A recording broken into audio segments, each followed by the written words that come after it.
വാർത്താ മണിക്കൂറിലെ പ്രധാന റിപ്പോർട്ടുകളുമായി വാർത്താമഴ ആരംഭിക്കുന്നു. ഞാൻ എസ് വിജയകുമാർ. മലയാള സിനിമയിൽ സ്ത്രീകൾ നേരിട്ട ലൈംഗിക ചൂഷണത്തിന്റെ നടുക്കുന്ന വിവരങ്ങൾ പുറത്തു വന്നതിന് പിന്നാലെ മലയാള സിനിമയിൽ നേരിട്ട ദുരനുഭവം തുറന്നു പറഞ്ഞ് ബംഗാളി നടി ശ്രീലേഖ മിത്ര. മമ്മൂട്ടി ചിത്രത്തിൽ സംവിധായകനിൽ നിന്ന് പീഡനശ്രമം ഉണ്ടായെന്ന് വെളിപ്പെടുത്തൽ. മുറിയിൽ നിന്ന് ഇറങ്ങിയോടി രക്ഷപ്പെട്ടെന്ന് ശ്രീലേഖ മിത്ര 24-നോട് പറഞ്ഞു. ചിത്രത്തിൽ അഭിനയിക്കാതെ ബംഗാളിലേക്ക് മടങ്ങിയെന്നും 24 ലൈവത്തോണിൽ താരം വെളിപ്പെടുത്തി. So I immediately got out of that room. I spoke to the assistant director. I called him. That guy actually, he was the one who spoke to me initially. So I said, I'm not doing this film. And trust me, that night I took an Uber or something and I went into the hotel.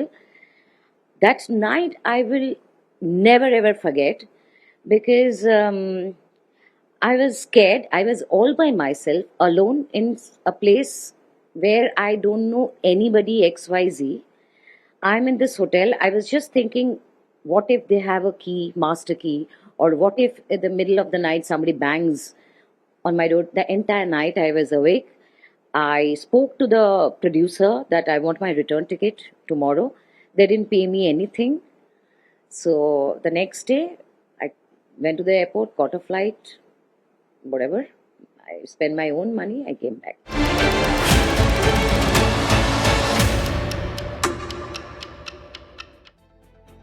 പ്രമുഖ സംവിധായകനെതിരെയുള്ള ബംഗാളി നടി ശ്രീലേഖ മിത്രയുടെ വെളിപ്പെടുത്തലിൽ പ്രതികരണവുമായി CPI നേതാവ് Annie രാജ. നടിയുടെ ദുരനുഭവം committee റിപ്പോർട്ടിന്റെ ഗൗരവത്തെ വർദ്ധിപ്പിക്കുന്നതാണെന്ന് Annie രാജ പറഞ്ഞു. ഇത് Malayali cinema മേഖലയ്ക്ക് എന്നതിനപ്പുറത്തേക്ക് ഇത് ഈ രാജ്യത്തെ തന്നെ സ്ത്രീകളുടെ ഡിഗ്നിറ്റിക്ക് മേലെയുള്ളൊരു കടന്നുകയറ്റമായി ഇതിനെ കാണേണ്ടതുണ്ട്. പ്രാണരക്ഷാർത്ഥമെന്നോ അല്ലെങ്കിൽ അവളുടെ ഡിഗ്നിറ്റി സംരക്ഷി അത് കയ്യിൽ പിടിച്ചുകൊണ്ട് അവിടുന്ന് കേരളത്തിൽ നിന്നോ ഇറങ്ങി ഓടേണ്ടി വന്നുവെങ്കിൽ നമ്മൾ ഈ ഹേമ കമ്മിറ്റിയിൽ കണ്ടതോ അതിനപ്പുറത്തേക്ക് ഒരുപാട് കാര്യങ്ങളുണ്ട് എന്നുള്ളത് ഇതിൻ്റെ ഗൗരവം ആ കമ്മിറ്റി റിപ്പോർട്ടിൻ്റെ ഗൗരവത്തെ വർദ്ധിപ്പിക്കുന്ന ഒന്ന് തന്നെയാണിത്. ദുരനുഭവം തുറന്നു പറയാൻ നടി ശ്രീലേഖ മിത്രയ്ക്ക് കരുത്തു കൊടുത്തത് WCCയുടെ വിജയമെന്ന് ജോളി ചിറയത്ത് 24-നോട് പ്രതികരിച്ചു. നടപടി ഉണ്ടാകുമെന്ന കാര്യത്തിൽ പ്രതീക്ഷയില്ലെന്നും ജോളി ചിറയത്ത് പറഞ്ഞു. നമ്മൾ ഇതിനകത്ത് സാക്ഷ്യം പറയുന്ന ആളുകളെ ഉണ്ടാക്കലല്ല നമ്മുടെ പണി. അത് അവർ അങ്ങനെ പറയാനുള്ള കരുത്ത് കൊടുത്തു എന്നുള്ളതാണ് നമ്മളുടെ ഒരു വിജയം അല്ലേ. ഇവരെത്രയോ വർഷമായിട്ട് ഇത് ഉള്ളിൽ അവർ പേറുന്നുണ്ടാവും. ഇതുവരെയൊക്കെ കണ്ടത് വെച്ചിട്ട് എന്ത് പ്രതീക്ഷയാണ് ഞങ്ങൾക്ക് ഉണ്ടാവേണ്ടതെന്നുള്ളതാണ്. അപ്പോൾ ഇത് ആരെ കണ്ണിൽ പൊടിയിടാനാണ്? കോൺക്ലേവ് ആയിരുന്നോ ആദ്യം തന്നെ നടത്തേണ്ടത്?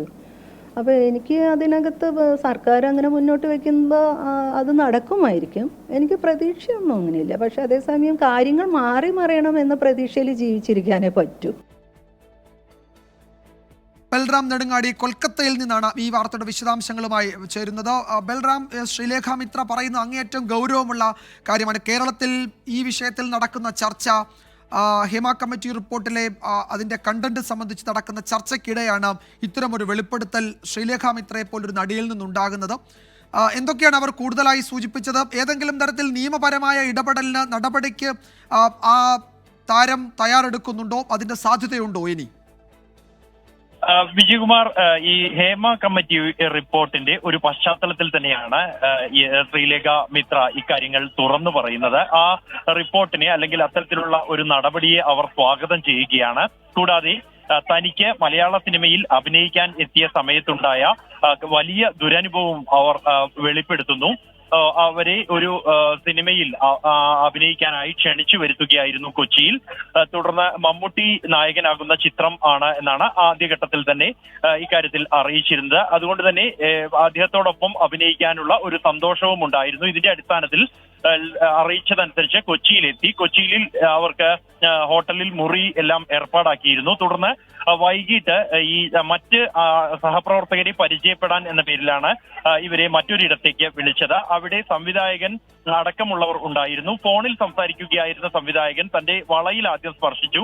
എന്നാൽ അത് നിഷ്കളങ്കമായ ഒരു പ്രവൃത്തിയാണോ എന്ന സംശയത്തിന്റെ ആനുകൂല്യം നൽകി പ്രതികരിച്ചില്ല. തുടർന്ന് അത് മറ്റ് ശരീരത്തിൽ സ്പർശിക്കുന്ന ഇടത്തേക്ക് ഒരു അതിക്രമത്തിലേക്ക് കടന്ന ഘട്ടത്തിൽ അവിടെ നിന്നും ഇറങ്ങി ഓടുകയായിരുന്നു എന്നും ഉടൻ തന്നെ ഹോട്ടലിലെത്തി ഹോട്ടലിൽ എത്തിയ ഘട്ടത്തിൽ പോലും വലിയ ഒരു വല്ലാത്ത രാത്രിയായിരുന്നു അന്ന്. ജീവിതത്തിൽ ഒരിക്കലും മറക്കാൻ കഴിയാത്ത ഒരു രാത്രി എന്നാണ് അവർ തന്നെ അത് വിശേഷിപ്പിച്ചത്. കാരണം ഒരു ഒട്ടും പരിചയമില്ലാത്ത ആളുകൾ, ഒരാളെ പോലും പരിചയമില്ലാത്ത ഒരു നാട്ടിൽ ഇത്തരത്തിൽ ഒരു പീഡന ശ്രമത്തിന് വിധേയയാകേണ്ടി വന്ന ഒരു സാഹചര്യം, സഹായിക്കാൻ ആരുമില്ലാത്ത ഒരു സാഹചര്യം ഉണ്ടാവുകയായിരുന്നു.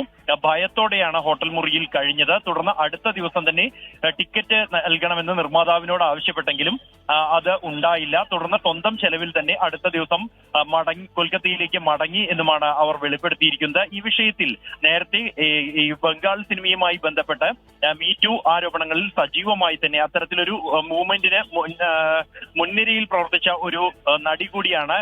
സാമൂഹിക സാംസ്കാരിക വിഷയങ്ങളിലെല്ലാം തന്നെ സജീവമായി ഇടപെടുന്ന ശ്രീലേഖ മിത്ര.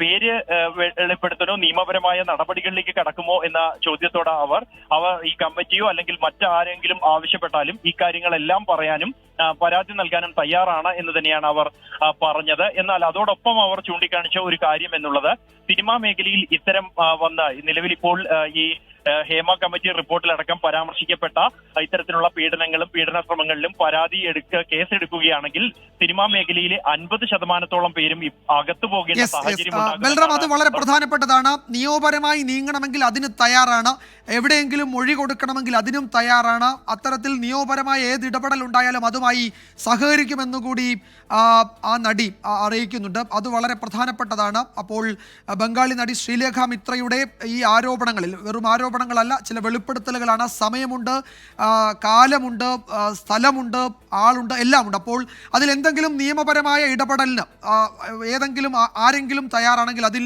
സഹകരിക്കുമെന്നുകൂടി ശ്രീലേഖ മിത്ര വ്യക്തമാക്കുകയും ചെയ്യുന്നുണ്ട്. അതിൽ ഒരു പക്ഷേ തുടർ നീക്കങ്ങളുടെ സാധ്യത സജീവമാക്കുന്നുണ്ട്. പരാതി ഉണ്ടോ എന്ന് സർക്കാരിലെ ചിലർ ചോദിക്കുന്നതിനിടെയാണ് പരാതി ഉള്ളവരുണ്ട് എന്നൊരു വിവരം കൂടി 24 ഇതാ സർക്കാരിന് മുന്നിൽ വെക്കുകയാണ്. ബൽറാം നെടുങ്ങാടിയാണ് വിശദാംശങ്ങൾ നൽകിയത്.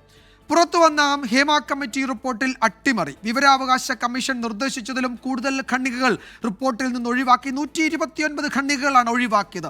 21 ഖണ്ഡികകൾ ഒഴിവാക്കുമെന്നാണ് നേരത്തെ അറിയിച്ചത്. സ്വകാര്യതയെ മാനിച്ചാണ് വരികൾ ഒഴിവാക്കിയത് എന്നാണ് സർക്കാരിൻ്റെ വിശദീകരണം. സലീം മാലിക്കും KR ഗോപികൃഷ്ണനുമാണ് വിശദാംശങ്ങളുമായി ചേരുന്നത്.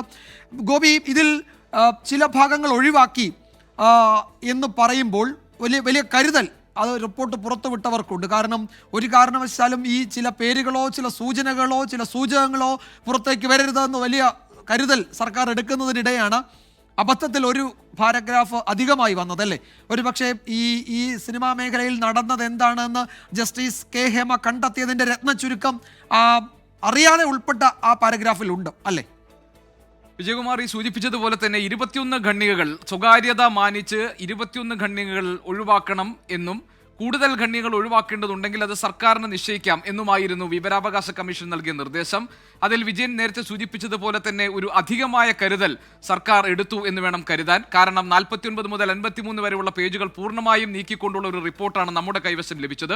ആ പേജുകളിൽ തന്നെ ഈ സിനിമാ മേഖലയിൽ ലൈംഗിക ചൂഷണം അടക്കം സ്ത്രീകൾ നേരിട്ട വിവേചനം സംബന്ധിച്ച് പ്രധാനപ്പെട്ട ആളുകളിലേക്ക് ആരോപണത്തിന്റെ വിരൽ ചൂണ്ടുന്ന തെളിവുകൾ സഹിതമുള്ള കാര്യങ്ങൾ അതിനകത്ത് ഉണ്ടായിരുന്നു. ആ പേജുകളാണ് നീക്കം ചെയ്തത്.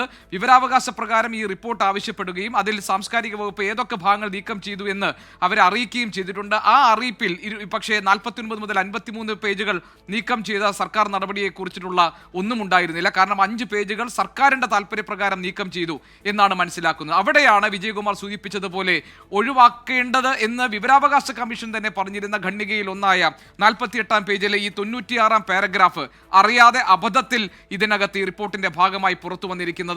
ഈ പാരഗ്രാഫിന്റെ പ്രത്യേകത, ഈ പാരഗ്രാഫ് വായിക്കുമ്പോൾ അതിൽ കൃത്യമായി തന്നെ ലൈംഗിക ചൂഷണം സംബന്ധിച്ച കാര്യങ്ങളിൽ വ്യക്തമായ തെളിവുകൾ കമ്മിറ്റിന് മുമ്പിൽ കിട്ടിയിട്ടുണ്ടെന്നും അവരെ അവിശ്വസിക്കേണ്ട യാതൊരു സന്ദർഭവും നിലനിൽക്കുന്നില്ല എന്നും ആ ലൈംഗിക ചൂഷണം സംബന്ധിച്ച പരാതികളൊക്കെ തന്നെ സിനിമയിലെ പ്രമുഖരായ ആളുകളെ, വെൽ നോൺ പേഴ്സണാലിറ്റീസ്, അവരെ വിരൽ ചൂണ്ടിക്കൊണ്ടാണ് ഈ ആരോപണങ്ങൾ ഉന്നയിച്ചിട്ടുള്ളതെന്നും ഇതിൽ കമ്മിറ്റി അവിശ്വാസം രേഖപ്പെടുത്തുകയോ അല്ലെങ്കിൽ ഏതെങ്കിലും തരത്തിൽ ഇതിനെ വീണ്ടും ഒരിക്കൽ കൂടി ക്രോസ് ചെക്ക് വെക്കേണ്ടതായി ഒന്നോ കമ്മിറ്റിക്ക് തോന്നുന്നില്ല.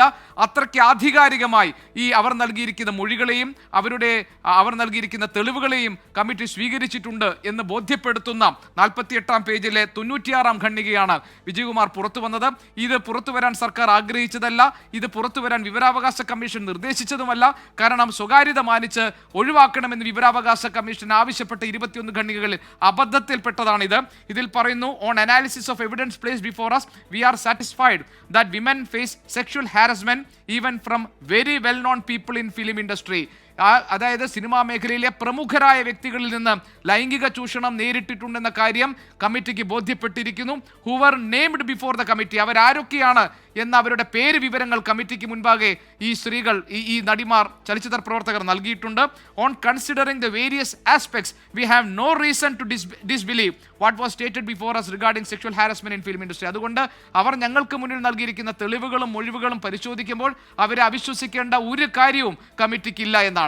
അതായത് വിജയകുമാർ എന്താണോ, അതായത് മൊഴി നൽകിയവരുടെ സ്വകാര്യത സംരക്ഷിക്കണമെന്ന പേരിൽ നിയമ നടപടിക്ക് സാധ്യമല്ല എന്ന് സർക്കാർ നിലപാട് സ്വീകരിക്കുമ്പോഴാണ് പുറത്തു വന്നിരിക്കുന്ന റിപ്പോർട്ടിൽ കമ്മിറ്റിക്ക് മുൻപാകെ നൽകിയിരിക്കുന്ന മൊഴികളും തെളിവുകളും വെച്ച് അവർ നൽകിയിരിക്കുന്ന പരാതി കാതലായ പരാതിയാണെന്ന് കമ്മിറ്റിക്ക് ബോധ്യപ്പെട്ടു എന്ന് ഈ റിപ്പോർട്ടിലെ ഉള്ളടക്കം നമ്മളോട് പറയുന്നത്. വിജയകുമാർ ഗോപി, അതിനിടയിൽ മുൻ director general of prosecution T Asaf Ali അദ്ദേഹം നമ്മളെ അറിയിക്കുന്ന ഒരു പ്രധാനപ്പെട്ട കാര്യം, ഈ ഹേമ കമ്മിറ്റി റിപ്പോർട്ടിലെ ഖണ്ഡിക 53-ലെ sexual demand made to woman എന്ന ഭാഗം ഈ BNS ഭാരത് ന്യായ സംഹിതയിലെ 75 വകുപ്പ് ഉപവകുപ്പ് 2 പ്രകാരം 3 വർഷം വരെ തടവ് വിധിക്കാവുന്ന കുറ്റമാണ്. അതുപോലെ ഖണ്ഡിക 53-ലെ മറ്റൊരിനം സൈലൻസിങ് വുമൺ അണ്ടർ ത്രെട്ട് എന്ന് പറയുന്നത് 351 BNS 351 അനുസരിച്ച് 2 വർഷം വരെ തടവ് ശിക്ഷ വിധിക്കാവുന്ന കുറ്റമാണ്. അദ്ദേഹം ചോദിക്കുന്നത്, നാട്ടിലൊരു ബലാത്സംഗം നടന്നിട്ടുണ്ട് എന്നൊരു പോലീസ് സ്റ്റേഷനിൽ ഒരു പൗരൻ പോയി പറഞ്ഞാൽ പോലീസ് പരാതി ഉണ്ടെങ്കിലേ കേസെടുക്കൂ, അങ്ങോട്ട് പോകൂ എന്ന് പറയുന്നത് ന്യായമാണോ എന്നൊരു വലിയ ചോദ്യം കൂടി ചോദിക്കുന്നുണ്ട്. അതുപോലെയാണ് ഈ റിപ്പോർട്ട് കിട്ടിയിട്ടും നടപടിയെടുക്കാതിരിക്കുന്ന പോലീസിൻ്റെയും സർക്കാരിൻ്റെയും നീക്കം എന്നാണ് അദ്ദേഹം വിമർശിക്കുന്നത്. അത് ഈ ദിവസങ്ങളിലൊക്കെ ചർച്ച ചെയ്തുകൊണ്ടിരിക്കുന്ന കാര്യം കൂടിയാണ്. സലീം അലി കൂടി ചേരുന്നുണ്ട്. സലീം, വലിയ കരുതൽ ഇക്കാര്യത്തിൽ സർക്കാരിനുണ്ടായിരുന്നു. പേരോ സൂചനകളോ ഒന്നും വരാൻ പാടില്ല. അതുകൊണ്ട് വിവരാവകാശ കമ്മീഷൻ പറഞ്ഞതിനേക്കാൾ കൂടുതൽ പാരഗ്രാഫ് വെട്ടി. പക്ഷേ അങ്ങനെ വെട്ടുന്നതിനിടയിൽ വളരെ പ്രധാനപ്പെട്ട ഒരു പാരഗ്രാഫ് അതിൽ ഉൾപ്പെട്ടു പോയി. അതുകൊണ്ട് കുറേ വിവരങ്ങൾ പുറത്തായി. ഈ വെട്ടിത്തിരുത്തിയതിന് അല്ലെങ്കിൽ ഈ അട്ടിമറി നടത്തിയതിന് എന്തെങ്കിലും വിശദീകരണം നൽകാനുണ്ടോ സർക്കാർ വൃത്തങ്ങൾക്ക്?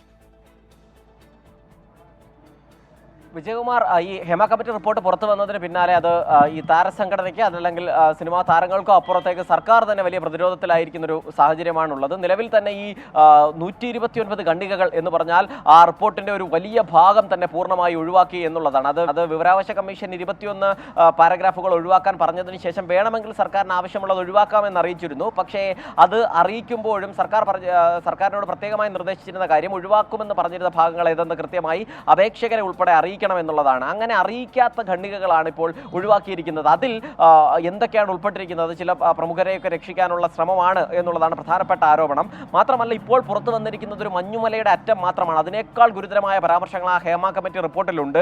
അതുകൊണ്ടാണ് അത്രയും ഈ എഫർട്ട് എടുത്തുകൊണ്ട് തന്നെ സർക്കാർ വല്ലാതെ കരുതൽ എടുത്തുകൊണ്ട് തന്നെ ഇത്രയും അധികം പാരഗ്രാഫുകൾ വെട്ടിയത് എന്നുള്ളൊരു വലിയ വിമർശനമാണ് ഇപ്പോൾ ഉയരുകയും ചെയ്യുന്നത്. സർക്കാർ പറയുന്നതാകട്ടെ, ഈ തുടക്കം മുതൽ പറയുന്ന കേസെടുക്കാതിരിക്കാനും പറയുന്ന ഒരേ കാരണം അത് സ്വകാര്യതയെ ഹനിക്കുന്നുണ്ട് എന്നുള്ളത് മാത്രമാണ്. ആ കാരണം കൊണ്ട് മാത്രം, അതല്ലെങ്കിൽ ഈ ഒറ്റ വരി മറുപടിയിൽ സർക്കാർ ഇതെല്ലാം എന്തുകൊണ്ട് കേസെടുത്തില്ല എന്ന വിഷയവും എന്തുകൊണ്ട് ഇത്രയധികം പാരഗ്രാഫുകൾ ഒഴിവാക്കി എന്നതുമൊക്കെ എങ്ങനെ പ്രതിരോധിക്കുമെന്നറിയില്ല. എന്തായാലും ആ ഒരു ന്യായം കൊണ്ട് മാത്രം, കാരണം ആ നിലയിലാണെങ്കിൽ ഏതെങ്കിലും തരത്തിലുള്ള പേരുകൾ മാത്രം ഒഴിവാക്കിയാൽ മതിയായിരുന്നു. ആ പേരുകൾക്കപ്പുറത്തേക്ക് വിശദമായ ഒരു പട്ടിക, അതിൽ തന്നെ ഏറ്റവും പ്രധാനപ്പെട്ട ഭാഗങ്ങളൊക്കെ അത് വിവരാവകാശ കമ്മീഷൻ തന്നെ നിയമവകുപ്പ് ഉൾപ്പെടെ പരിശോധിച്ച് ആ നിയമവകുപ്പ് ഉൾപ്പെടുത്താമെന്ന് പറഞ്ഞ ഭാഗങ്ങളൊക്കെയാണ് ഒഴിവാക്കിയിരിക്കുന്നത്. കാരണം ആദ്യഘട്ടത്തിൽ 21 ഖണ്ഡികയും 66 പേജും ഒഴിവാക്കാൻ നിയമവകുപ്പ് കൃത്യമായി ആ റിപ്പോർട്ട് പഠിച്ച ശേഷം അതിൽ നിന്ന് ഒഴിവാക്കണമെന്ന് സർക്കാരിനോട് നിർദ്ദേശിച്ച ഭാഗമാണ് ആദ്യം ഒഴിവാക്കുമെന്ന് പറഞ്ഞത്. അതിനപ്പുറത്തേക്ക് കടന്നൊഴിവാക്കിയതിൽ സർക്കാരിന് എന്ത് ലക്ഷ്യമാണ്, അതല്ലെങ്കിൽ എന്ത് താല്പര്യമാണ് ഉള്ളത് എന്നുള്ളത് സർക്കാർ വൃത്തങ്ങൾ തന്നെയാണ് വ്യക്തമാക്കേണ്ടത്. വിജയകുമാർ. ശരി സലീം അലിക്ക്, ഹേമ കമ്മിറ്റി റിപ്പോർട്ടിന്മേൽ പരാതിക്കാർ സമീപിക്കാതെ കേസെടുക്കാൻ കഴിയില്ലെന്ന നിലപാടിൽ ഉറച്ച്